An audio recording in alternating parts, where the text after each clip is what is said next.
मेरे शंकर भगवान तुम्हारी स्तुतियों से, मेरे शंकर भगवान तुम्हारे बहुत बहुत सारा कि 100 लोटे जल चढ़ाओगे तो शंकर जी प्रसन्न होंगे, 1.25 लाख बेलपत्र चढ़ाओगे तो शिव जी प्रसन्न होंगे। भगवान शंकर के लिए कड़क व्रत करोगे, कुछ भी खाओगे पियोगे नहीं तो शंकर भगवान प्रसन्न होंगे, या अपना घर छोड़ दोगे तो शंकर भगवान प्रसन्न होंगे, या भगवान शंकर को शहद चढ़ाओगे या शंकर भगवान को रस चढ़ाओगे, ये चढ़ाओगे तो शंकर भगवान प्रसन्न होंगे। नहीं रे भाई, शंकर जी को प्रसन्न करने के लिए एक तो दिखावा मत करना, आडंबर मत करना। भगवान शंकर को प्रसन्न करने के लिए कहीं से कर्जा मत करना।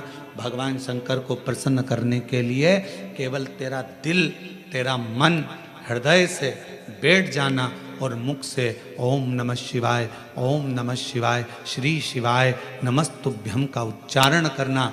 जो तेरे पास में है वो शिव को समर्पित करना, जो तुझे बोलना आता है। जो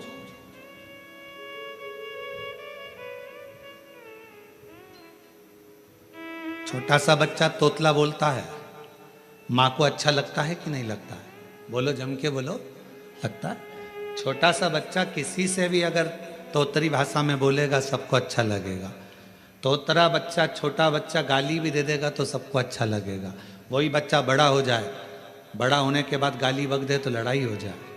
तोतरा है, माँ बाप स्वीकार करेंगे, लोग स्वीकार करेंगे। छोटा है, सब स्वीकार करेंगे। शिव जी की कथा कहती है कि भगवान शंकर को रिझाने के लिए आपकी तोतरी भाषा से, आपके निर्मल मन की भाषा से, आपके हृदय की भाषा से आप शिव जी को जैसे रिझाना चाहोगे, शंकर भगवान जल्दी प्रसन्न होंगे। और अगर आप आडंबर से, दिखावे से, छल से परमात्मा को पाने का प्रयास करोगे तो शिव कभी प्राप्त नहीं होगा। उसको पाने का तरीका ही सहजता है।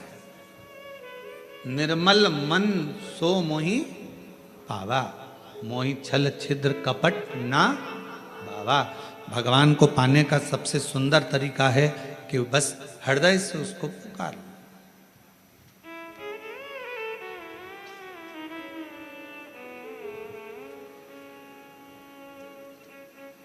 बारिश पड़े तो छाता लिया जाता है, और दुख पड़े तो शिव का नाम लिया जाता है। केवल जब दुख आए, तकलीफ आए, कष्ट आए, परेशानी आए, थोड़ा सा भी जीवन में अगर लग रहा है कि हमारी कष्ट की जिंदगी चल रही है, हमारे परेशानी का जीवन चल रहा है, उस समय पर शिव नाम लेना प्रारंभ कर दो। श्री शिवाय नमस्तुभ्यम कहना प्रारंभ कर दो। धीरे धीरे उसका नाम उच्चारण करना प्रारंभ कर दो। घर के दरवाजे पर श्री शिवाय नमस्तुभ्यम लिख दो। गाड़ी पर, बंगले पर, दुकान पर, जायदाद पर उसका नाम लिख दो कि अब हमारे बस का नहीं है, लोग हमको तकलीफ दे रहे हैं, कष्ट दे रहे हैं, अब दुनिया हमारे से नफरत कर रही है, पर मेरे बाबा तू मुझे निभा लेना। पूरी जमीन, जायदाद, मकान, गाड़ी, खुद सब कर श्री शिवाय नमस्तुभ्यम लिख दो, उसके सुप्रत कर दो। एक बहन ने एक पत्र लिखा था कल कि रुद्राक्ष क्यों पहना जाता है, तुलसी की माला क्यों पहनी जाती है। रुद्राक्ष पहनने का कारण क्या है, तुलसी की माला पहनने का कारण क्या है, क्यों रुद्राक्ष पहना जाए, क्यों तुलसी की माला पहनी जाए, उसका कारण क्या है। हम आपसे पूछते हैं, सब बोलना। एक कटोरी में शक्कर ले लो, ठीक है, उसमें तुलसी का थोड़ा सा दल डाल दो, क्या बन गया? जम के बोलो, प्रसाद बन गया। भोजन है, भोजन की थाली में जब तक तुलसी का दल नहीं डाला तब तक वो प्रसाद नहीं हुआ। तुलसी का एक पत्ता, थोड़ा सा दल भोजन की थाली में डल गया, क्या बन गया? प्रसाद। इतना बड़ा भगोना भरकर नुक्ति बनी है, सेव बना है, प्रसाद बना है, उसमें थोड़ा सा तुलसी का दल डाल दो, क्या बन गया? प्रसाद बन गया। अब शिव का प्रसाद कैसे बनता है? तो कहा भगवान के प्रसाद में जो सामग्री हो उसमें बेलपत्री डाल दीजिए, रुद्राक्ष का भाग उसके अंतर्गत, अर्थात भगवान शंकर स्वयं माँ महागौरी से कहते हैं, हे महागौरी, हे गौरी, हे महागौरी। जैसे तुलसी भोजन में डालने पर प्रसाद बन जाती है, उसी तरह संसार का मनुष्य जब किसी रुद्राक्ष को अपने गले में धारण करता है तो वो मेरे लिए प्रसाद बन जाता है, मेरा अपना बन जाता है। उसको मैं स्वीकार कर लेता हूं, वो मेरा अपना है। अब प्रसाद को आप लोग नाली में फेंकते हो क्या? प्रसाद को आप गटर में फेंकते हो क्या? प्रसाद को आप कहीं गलत जगह डालते हो क्या? नहीं, क्योंकि वो प्रसाद बन गया। गले में अगर रुद्राक्ष की माला आ गई, एक रुद्राक्ष तुम्हारे गले में लाल धागे में पड़ा हुआ है, तुलसी की माला तुम्हारे गले में पड़ी हुई है, आप भगवान का प्रसाद हो। अगर चलते फिरते मौत का किसका ठिकाना, मृत्यु का किसको भरोसा, कब प्राण छूट जाए। अगर हमारे गले में रुद्राक्ष पड़ा है, तुलसी की माला पड़ी है और हमारे प्राण छूट भी गए तो हम वो प्रसाद हैं कि हमें नरक में नहीं पटका जाएगा, गलत जगह पर नहीं पटका जाएगा, हमको श्रेष्ठ जगह पर रखा जाएगा। प्रसाद को नाली में नहीं डालते, प्रसाद को गटर में नहीं डालते। रुद्राक्ष पहनने वाला, तुलसी की माला धारण करने वाले को गलत जगह पर नहीं भेजा जाता, गलत जगह पर। आप गले में अगर रुद्राक्ष धारण करते हो तो शिव का प्रसाद हो। और जितने शिव भक्त इस ऑनलाइन शिव महापुराण की कथा को आस्था चैनल पर श्रवण कर रहे हैं, फेसबुक यूट्यूब पर सुन रहे हैं और सोशल मीडिया पर इस कथा को अगर श्रवण कर रहे हैं, तो उनसे कहूँगा अपने गले में एक रुद्राक्ष अवश्य डालो। तुलसी की माला भी अगर है तो भी एक रुद्राक्ष जरूर डालो। क्यों? अगर गूगल पर सर्च करोगे, फेसबुक यूट्यूब पर सर्च करोगे, इंस्टा पर सर्च करोगे तो उसमें आपको मालूम पड़ेगा एक रुद्राक्ष यदि हमारे गले में होता है तो हमारी बीपी, शुगर, थायराइड, इन सब को लेवल में रखता है। और वो ना शुगर बढ़ने देता है, ना शुगर घटने देता है, ना बीपी बढ़ने देता है, ना बीपी घटने देता है। एक रुद्राक्ष अपने गले में होना चाहिए।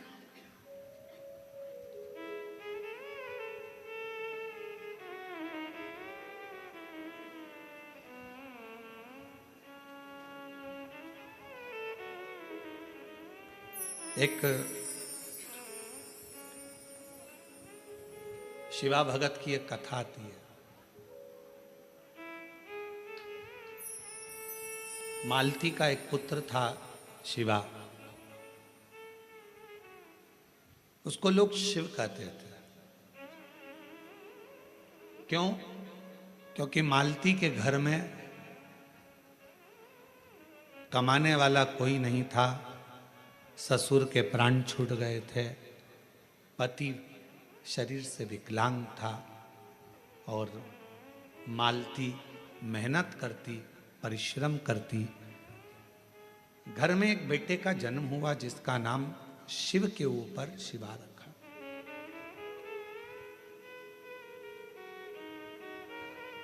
पति विकलांग है, पत्नी कमाने जाती है, मेहनत करती है, परिश्रम करती।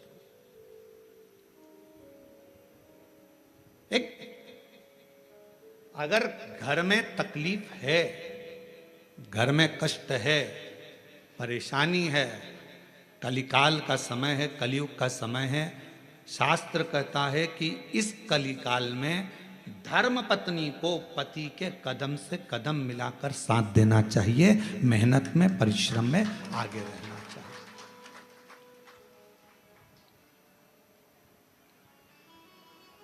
वो समय गया जिस समय पर नारी केवल चौके का काम करती थी और लोग गाली देते थे, अपशब्द कहते थे, ताना देते थे, वो घर में रह लेती थी। आज का समय एक बेटी अपनी सेना को लेकर जाती है और पूरे पाकिस्तान को हिला कर आ जाती है। आज का वो युग है, आज का वो युग है कि एक बेटी पूरे पाकिस्तान को हिला कर आ जाती है। आज का वो युग है एक बेटी अंतरिक्ष में जाती है और अंतरिक्ष का छोर पाकर वापिस आ जाती है। आज का वो युग है, एक बेटी साइंटिस्ट बनकर पूरे साइंटिस्टों को ज्ञान प्रदान करती है। आज का वो युग है। आज की बेटी collector, SP, IG, DIG, commissioner और बड़े बड़े अधिकारी और मंत्री के पद पर बैठती है। आज का वो युग है। वो गया समय, एक कलिकाल का समय, कलयुग का समय। और ये किसने दिया? कोई तुमसे पूछे कि एक स्त्री को आगे करने का अधिकार किसने दिया, तो तुम कह देना भगवान शंकर ने दिया। कहां? तारकासुर जैसा असुर सामने था, विदल उत्पल नाम के असुर सामने थे, महिषासुर सामने था। और उस महिषासुर को मारने के लिए संपूर्ण जगत के देवता, 33 कोटि देवता सामने खड़े हुए थे, पर महिषासुर नहीं मरा। आखिरी में विदल उत्पल को मारने के लिए भी मां जगत जननी जगदम्बा को आगे करा गया, और महिषासुर को मारने के लिए भी जगदम्बा को आगे करा गया। शंकर भगवान ने कितना सुंदर शब्द किया। पार्वती जी कहती हैं मैं आगे बढ़ूं, शंकर जी कहते हैं एक स्त्री पुरुष से ज्यादा बल रखती है, क्यों चिंता करती हो? एक लाइन आती है, तेरे भक्त जनों पर माता वीर पड़ी है भारी, दानव दल पर टूट पड़ो मां करके सिंह सवारी, सो सिंहों से बलशाली, अष्ट भुजाओं वाली, दुखियों के दुख लेने वाली, ओ मैया हम सब उतारे तेरी आरती। कितने सिंह? जम के बोलो जरा, फिर से लाइन बोलो, सो सिंहों से बलशाली, अष्ट भुजाओं वाली, दुखियों के दुख लेने वाली। 100 सिंहों से तू बलशाली है जगत जननी, 100 सिंहों से। आप जरा विचार करिएगा, किसी व्यक्ति को अगर संबोधित किया जाता है ये तो शेर है, मतलब वन ओनली एक, और बहू को सम्मानित किया जाता है 100 पे भारी है। बोलो सही है कि गलत है? एक व्यक्ति को संबोधित किया जाता है वन ओनली, शेर है, और अगर स्त्री को संबोधित किया जाता है तो कभी कभी सास भी कह देती है मेरी बहू तो 100 पे भारी। किसकी सुने? 100 पर भारी। इतनी बोलती है, इतना बोलती है कि 100 लोग बोले इतना बोलती है, इतना तेज है, इतनी तेज, पूरा मार्केट करके गाड़ी उठाए भुड़ भुड़ करके जाए, पूरा मार्केट करके 100 पर। बोलो बोलो सत्य है कि गलत है? संबोधन अब किसी व्यक्ति के लिए ये तो शेर है, शेर ओनली वन, और वो 100, पूरी 100 भारी है। 100 सिंहों से बलशाली, अष्ट भुजाओं वाली, दुखियों के दुख हारे, ओ मैया हम सब उतारे तेरी आरती। अब 100 सिंहों के बराबर उसमें बल है। शंकर भगवान आज के युग में, कलयुग में अगर स्त्रियां, नारियां आगे आकर कार्य कर रही हैं, स्त्रियां आगे बढ़ी हैं, तो इसमें सबसे बड़ा योगदान, सबसे बड़ी कृपा मेरे देवादिदेव महादेव की है, जिन्होंने पार्वती जी को आगे करा, मां जगदम्बा को आगे करा। तू असुरों को मार सकती है, तो भद्रकाली बन सकती है, तो कुष्मांडा बन सकती है, तो स्कंदा बन सकती है, और एक समय ऐसा आए तो तू अन्नपूर्णा भी बन सकती है। याद करिए जब पूरा विश्व भूख से बिलख रहा था, पूरा विश्व, अकाल पड़ गया पूरी सृष्टि में, तड़पने लगे लोग, पक्षी मरने लगे, पशु मरने लगे, मानव मरने लगे, कुछ नहीं बचा। शिव अखंड समाधि में डूबे हुए थे और शंकर भगवान अखंड समाधि में थे। देवता आए शिव जी से प्रार्थना करने के लिए, शिव जी उठते नहीं। ब्रह्मा जी आए, शिव जी उठते नहीं। इंद्र आए, शिव जी उठते नहीं। अखंड समाधि में लगे भगवान देवाधिदेव महादेव, उठने का नाम नहीं। नेत्र बंद, क्या हो रहा है मालूम नहीं, पर पार्वती माता से रहा नहीं गया। सूचना मिली पूरा ब्रह्मांड हिल रहा है, सब भूख और प्यास से तड़प रहे हैं। तब मां अंबा जगदम्बा माता पार्वती ने विचार करा, मेरे बच्चे ये संसार के लोग भूख से तड़प रहे हैं। तब मेरी मां अंबा जगदम्बा जी ने तुरंत अन्नपूर्णा का रूप धारण करा।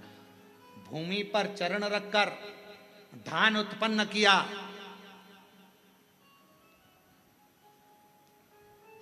धान उत्पन्न किया और चरण रखकर धान लेकर मेरी मां थोड़ा सा अन्न का भाग लेकर, जो मेरी अन्नपूर्णा माता ने जीवों का भरण पोषण करना प्रारंभ करा, तो माता जी को अन्नपूर्ण सदा पूर्ण शंकर प्राण वल्लभ है। भगवान शंकर की प्रिया मां जगत जननी पार्वती जी जगत का भरण पोषण करने वाली हो गई। भगवान शिव के नेत्र खुले, शंकर भगवान के नेत्र खुलते से ही उनको भी, जब बहुत हजारों वर्ष की तप साधना कर ली, तो उठते से ही कुछ भूख से भाव में आई, भोजन का भाग मांगने के लिए स्वयं अन्नपूर्णा के दरवाजे पर चले गए। स्वयं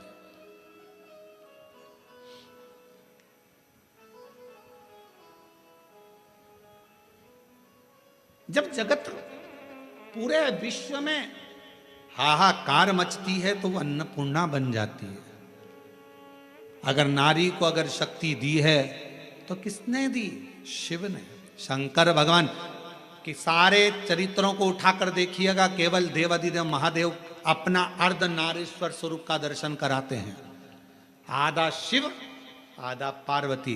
पार्वती तू मेरी शक्ति है, शक्ति ही शिव है और शिव ही शक्ति है, दोनों। अब उसको समझने वाला समझे, ना समझने वाला ना। मालती बेटे का नाम शिवा रख दिया। पति पांव से विकलांग था, करता कुछ नहीं था। अकेली मेहनत करने जाती है, परिश्रम कर। अब दुनिया की रीति है, जब एक नारी पुरुष की तरह आगे बढ़कर काम करती है और आगे बढ़ने का प्रयास करती है, तो दुनिया के लोग ताना देने का प्रयास करते हैं। उसका विल पावर कमजोर कैसा करा जाए, उसको तोड़ा कैसे जाए, उसको झुकाया कैसे जाए, उसको अंदर से तोड़ने का प्रयास करते हैं। पर जितनी भी मेरी बेटियां इस कथा को सुन रही हैं, जितनी मेरी जीजियां इस कथा को सुन रही हैं, जितनी मेरी माताएं इस कथा को श्रवण कर रही हैं, दुनिया का कोई व्यक्ति तुम्हें कितना भी ताना दे दे, कितनी भी गाली दे दे, तुम्हारे ऊपर कितना भी अपशब्द कह दे, तो भी अंदर से टूटना मती, दमदारी से चलते रहना, आगे बढ़ते रहना। तुम्हारा कर्म तुम्हारा जवाब देगा, तुम्हारा कर्म तुम्हारा जवाब देगा। तुम तो बढ़ते चलो, हाथी की अलमस्तता में आगे बढ़िए, कुत्ते पीछे चिल्लाते रहेंगे। कुत्तों की वो औकात नहीं होती जो सामने आकर भोग दें, कुत्ता हमेशा पीछे ही भोगता है। तुम अपनी अलमस्ती में चलो मेरी बहनों, तुम अपनी अलमस्ती में चलिए मेरी जीजियों, अपनी लगनता, अपनी कर्मता। मैं मेहनत करूंगी, पढ़ाई करूंगी, परिश्रम करूंगी, मैं आगे बढ़ूंगी। लोग ताना देंगे, अपशब्द कहेंगे, गालियां देंगे, आपके बारे में आड़ा तिड़ा विचार रखेंगे, पर आप एक हाथी की तरह बढ़ते चले जाना, क्योंकि कुत्ता पीछे ही भौंकता है, हाथी के सामने नहीं आ पाता। कुत्ते का काम है पीछे भौंकना, वो हाथी के सामने नहीं आ पाता, क्योंकि कुत्ते को भी मालूम है कि हाथी के पांव में वजन है, सामने आऊंगा तो दुमस देगा, इसलिए कुत्ता केवल पीछे ही भौंकता है, उसके वहीं तक सामर्थ्यता है।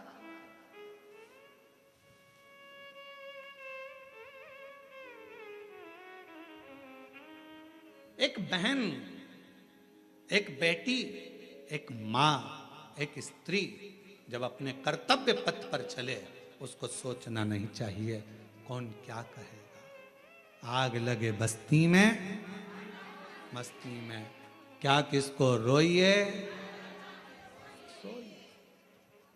कौन कहेगा, क्या बोलेगा, बोले। हम तो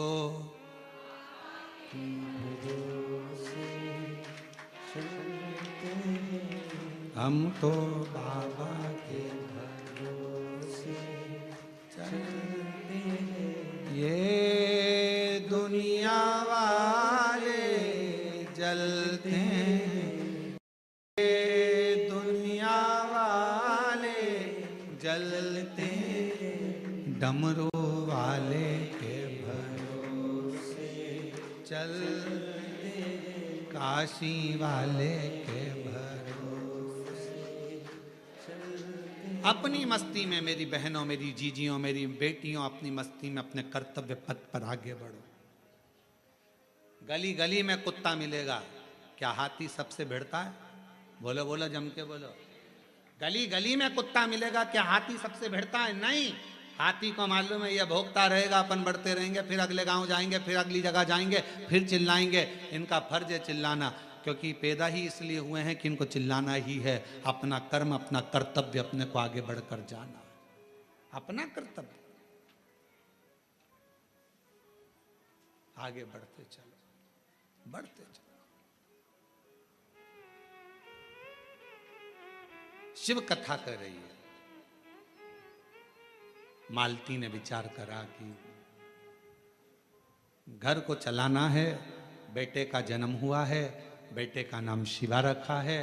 शिव कहती है माँ। धीरे धीरे बच्चा एकांत रहने लगा, समय बीता। एक दिन माँ काम में लगी रहती, बच्चे को घर में जब भरण पोषण का कुछ ना पड़ा, कुछ भी। जिस जगह पर माँ काम करती थी उसी जगह पर उस बच्चे को काम पर लगा दिया और कह दिया मेरा स्वास्थ्य ठीक नहीं, सेठ जी मैं आपकी दुकान पर, आपके घर पर कार्य करने नहीं आ सकती, अब मेरा पुत्र है। ये कथा कोई पुरानी नहीं, इसी कलयुग की है, इसी कलयुग। आपके यहां ये मेरा पुत्र आएगा।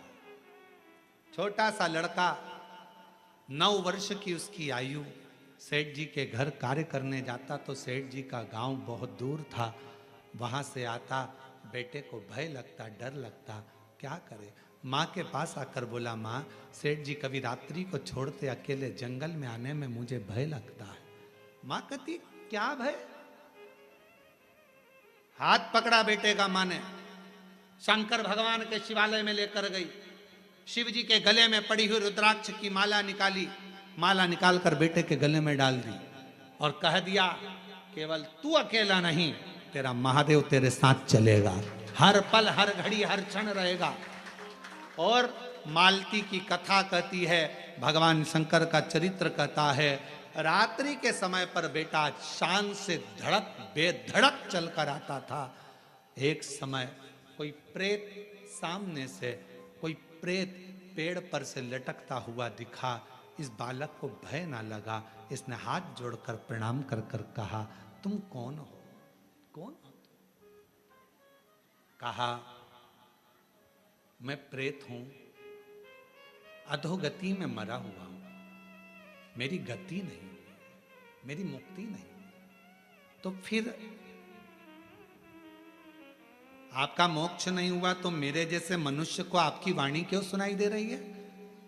प्रेत का शब्द एक एक शिव भक्त के हृदय में बैठना चाहिए। इस प्रेत के शब्द को, प्रेत कहता है मैं मनुष्य जैसी वाणी नहीं बोल सकता था। प्रेत कहता है मैं आपसे बात नहीं कर सकता था क्योंकि मैं प्रेत हूं, पर आप रोज प्रतिदिन रुद्राक्ष की माला को धारण कर कर यहां से निकलते हो। आपके जाने के बाद आपके चरण की जो रज है, धूल, वो उड़ती है, पेड़ों की पत्ती पर जाती है, वो हवा में मुझे मिलती है।